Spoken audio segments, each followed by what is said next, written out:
नमस्ते। सो आज यो भिडियोमा चाहिँ हामी shear stress distribution in laminar flow पढ्छौँ। First we will finish the whole topic of laminar flow, then will move to turbulent flow है त। त्यसो गर्दाखेरि सजिलो हुन्छ। मैले चाहिँ यहाँ एजुम गरेर छु एउटा होरिजेन्टल इन्क्लाइन पाइप होइन, अनि त्यसपछि which weight component is W होइन, which weight component is W. यो डब्लु भयो वेट कम्पोनेन्ट, अनि यसको डिरेक्सन अफ फ्लो चाहिँ यस्तो छ। So this is our direction of flow होइन, this is our direction of flow. अनि टाउ भन्ने चाहिँ shear stress लागिरहेको छ in opposite to the direction of flow. P भन्ने फोर्स लागेको छ in the direction of flow, अनि यो होल फोर्स लागेको छ in opposite to the direction of flow. यसको क्रस सेक्सन एरिया चाहिँ ए छ, अनि लेन्थ चाहिँ डिएक्स छ है त। So this is all about the theory part of this है। अब हामी मुभिङ टु द नेक्स्ट, हामीले के पढेका छौँ भन्दाखेरि समेसन एफएक्स इक्वल टु 0।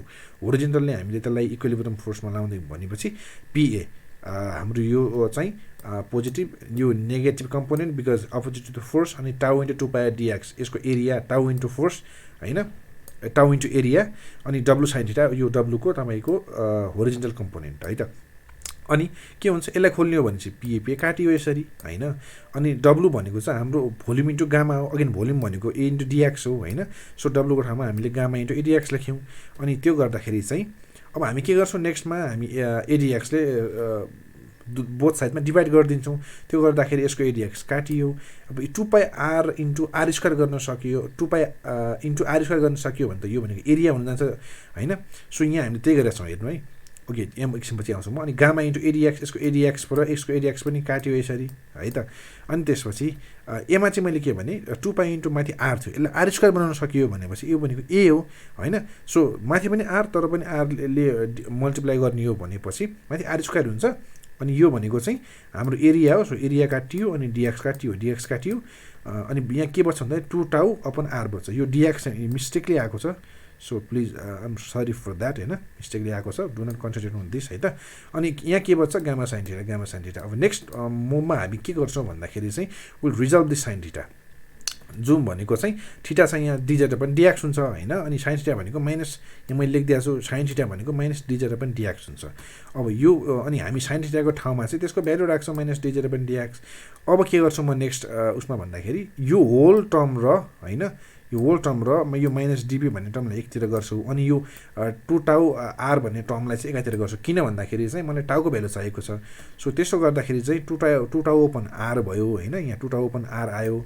अनि यो चाहिँ मैले एकातिर गरेँ। अब मैले यसलाई चाहिँ डेरिभेटिभ फङ्सनमा रिप्रेजेन्ट गरिदिन्छु होइन। अनि के गर्छु भन्दाखेरि डिभाइड बाई गामाले दुवैतिर डिभाइड गरिदिन्छु होइन। अनि यहाँको गामा चाहिँ यहाँ आउँछ। अनि त्यसपछि के हुन्छ भन्दाखेरि तपाईँको भित्र डिभाइड गर्दाखेरि चाहिँ यसको गामा काटिन्छ, पीको फर्ममा गामा आउँछ, पी अपन गामा भयो। अनि इन्टु आर त हाम्रो यो आर भन्ने कुरा यहाँ आयो होइन यहाँ, अनि त्यसपछि 2 भन्ने यहाँ आयो। अब यो हाम्रो त अलरेडी यो डेरिभेटिभको फङ्सन छँदैछ होइन। अनि त्यसपछि के गर्छु भन्दाखेरि चाहिँ यो होल कम्पोनेन्ट जुन छ नि P upon gamma plus Z भन्ने त्यसलाई मैले एच एज्युम गर्छु। अनि त्यसपछि त्यसलाई एच एज्युम गर्ने बित्तिकै मेरो टाउको इक्वेसन आउँछ। So this is the shear stress distribution in the laminar flow. अब यसको पनि म्याक्सिमम र मिनिमम केस हुन्छ। So let's move on to that होइन। यसमा चाहिँ के हुन्छ भन्दाखेरि यो फिगरलाई पहिला हेरौँ होइन। यसमा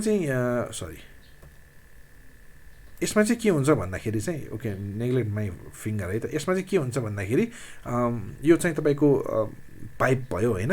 अनि त्यसपछि यसको रेडियस चाहिँ this is whole the radius होइन। सरी यहाँदेखि यहाँसम्म तपाईँको रेडियस भयो क्यापिटल आर होइन। So this is our capital R. When capital R is equal to small R, त्यो भनेको हाम्रो स्मल कम्पोनेन्टको हामीले जुन अघि रेडियस एज्युम गरेका थियौँ त्यो छ भनेपछि चाहिँ यहाँ त्यो कन्डिसनमा टाउ म्याक्स हुन्छ। त्यो कतिखेर हुन्छ पाइप बााउन्ड्री कन्डिसनमा होइन। आर त यहाँदेखि नापिन्छ नि त हाम्रो होइन, यहाँदेखि यहाँसम्म यो this small R is equals to R भयो भनेपछि चाहिँ बााउन्ड्री कन्डिसनमा अथवा पाइपको वालमा then shear stress distribution is maximum in that condition. र मिनिमम कतिखेर हुन्छ भन्दाखेरि सेन्टरमा when small R is equals to 0। So यही कुरालाई मैले माथि रिप्रेजेन्ट गर्न खोजेको छु।